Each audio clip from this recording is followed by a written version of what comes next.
What's up everybody, I'm Jesse and here with me is Amanda from Zelda Universe and Rick, also known as RMFH, and today we're going to be discussing Amanda's trip to E3 and The Legend of Zelda Breath of the Wild. So why don't you guys go ahead and introduce yourselves and give us your initial thoughts on The Legend of Zelda Breath of the Wild. Hey, I'm Amanda Van Heil. I'm with Zelda Universe, and I was lucky enough to go to E3 and try out the new Breath of the Wild, and I will tell you I was blown away. I really enjoyed it.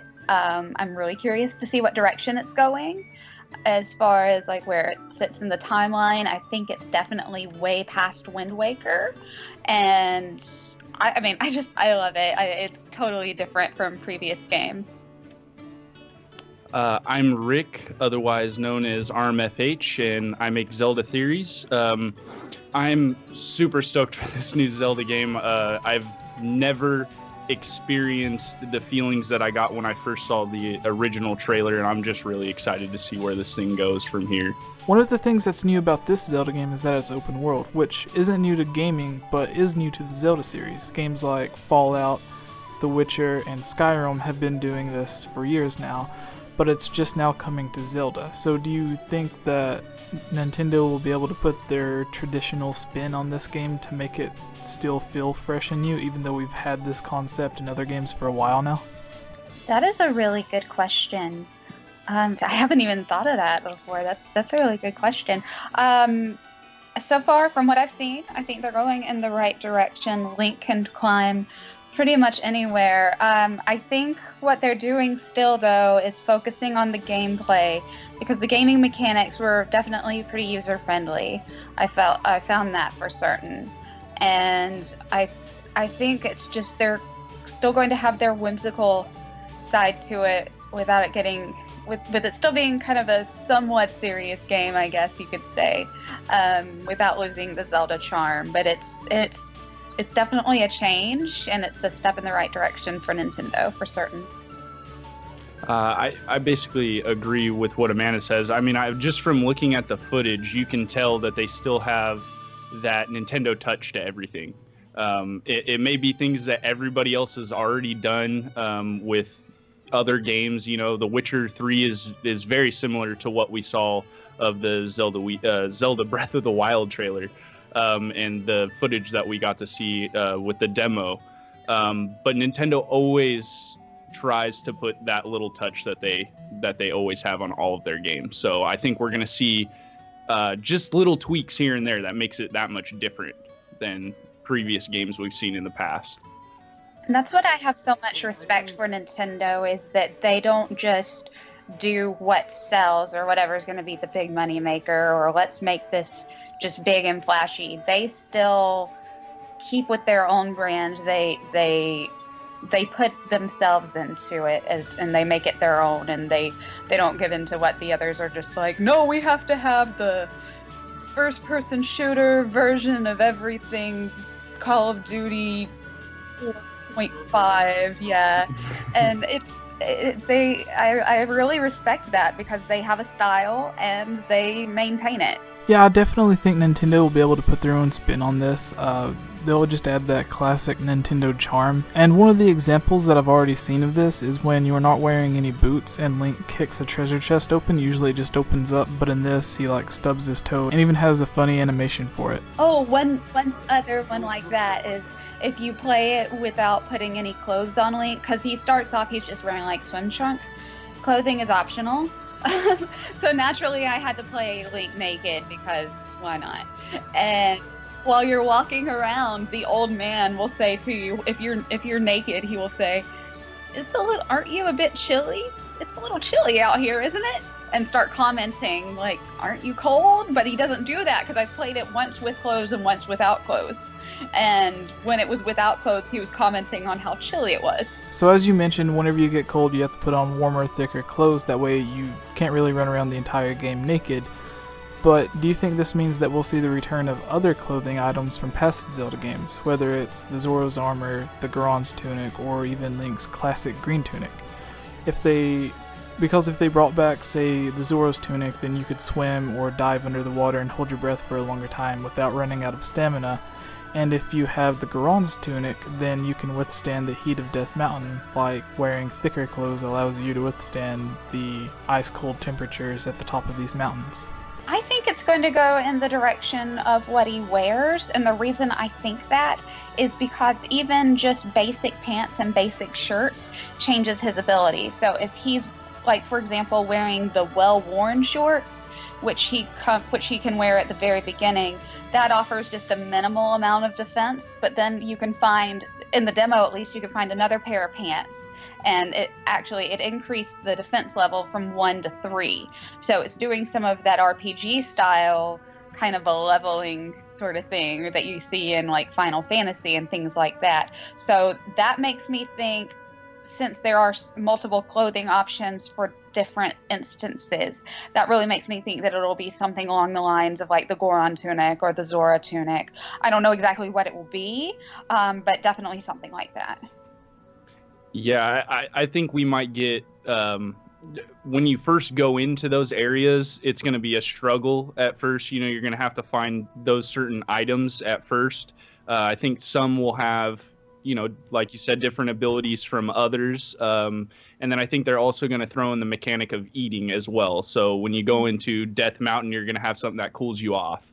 But I think you may be able to get, like Jesse's saying, the Goron tunic or the red tunic as an end-all be-all kind of tunic. So then you don't have to worry about it, but it will be something that you have to work up to. It's not going to be something that's just handed to you, right? Like in the past. That makes sense. Give him a slushie. Drink some milkshake. So in one of the coolest videos that I've seen from E3, which wasn't from anyone's press conference, but it was a large crowd of people actually running and sprinting to Nintendo's booth in order to play The Legend of Zelda. Right. Well, the reason people weren't sprinting towards Sony is because they actually had kind of like at Disney World fast passes. So you would just book a time, and that's when you would go. So you didn't have to sprint towards the Sony booth. So that's why nobody was doing that. And then the other runs were taking place in the South Hall, and that's where Resident Evil was. That's where Mafia. That's where some of the other games were. So that's why we didn't see those sprints. But in the West Hall, which is where Zelda was, that is where everybody was running. I was in the middle of the stampede myself. It was intense. I even picked myself out in like one of the videos that I saw, like me like pushing past people.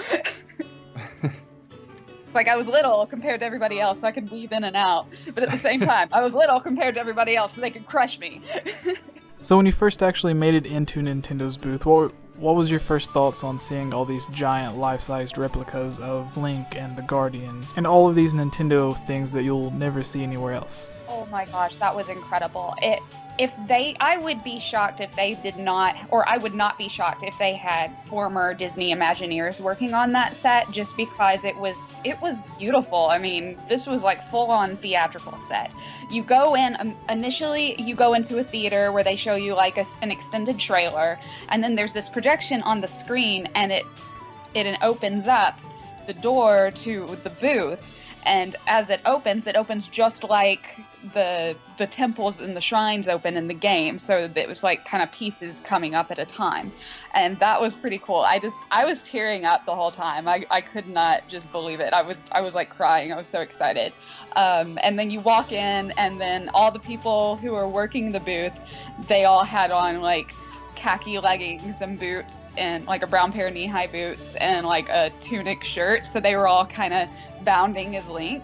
And so you followed your Link to the different setups, and they had like, I don't know, 40 something Wii U set up. I don't remember how many Wii U's they had set up, but it was a lot. They let in about 20 at a time, and the demo lasted about 30 minutes. But when you were in there, they had the lighting was on point. They had, even the carpet was done like grass. They had like a giant bokoblin. I took a bunch of goofy pictures with that. They had like this giant stove that was like stuff cooking on it, and every now and then it would start moving. And they had like the sounds going in there. It was, oh gosh, it was so gorgeous.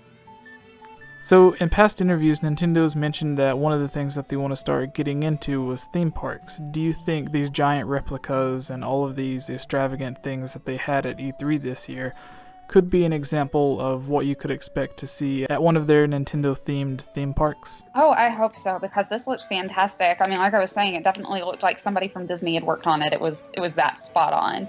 It had that, it was really immersive, and that's, I know what they were going for, is full immersion. When you went in there, you really felt like you were in Hyrule, and that was just one of the coolest experiences I've ever had. I've basically scoured through countless hours of information about that thing, but it's cool to hear somebody that has actually gone and, you know, experienced it for themselves and hear what they had to think about it. So when you actually had the chance to start playing the game, was there any information that one of the representatives may have given you that isn't obvious within the game? Anything that has to do with the story or certain items? Not so much like specifics, it was just, I was amazed at how much exploration there really was. I knew it was going to be open world, but I didn't realize you could climb, and when I say anything, you can climb anything. That also has its disadvantages, like you can climb a boulder, but when you climb a boulder, that boulder will start rolling with you on it, and that will kill you.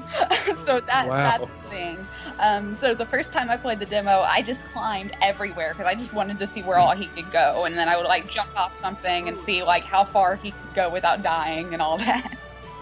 That would be funny. Well, there is like a rock monster. I don't exactly know what the boss is, but he's like a mini boss, and he's like made out of boulders. So I don't know. I hope they'll put some Gorons in there. That would be cute. I saw they were having Koroks, and so they need more characters back. Yeah, so speaking of the Koroks, obviously they are from the Wind Waker, where we also see the Zora have evolved into the Rito tribe. Do you think in this game that we may be seeing a return of the Zora, since they haven't been in that many games? And with them in this game, since there's so many huge bodies of water, there's so many creeks and rivers and lakes that they could be living in. Do you think we'll see their return, or do you think we'll see some form of the Rito tribe return? I think it would be really cool if the Zoras were to return. I guess it really depends on where along in the line in the timeline it fits.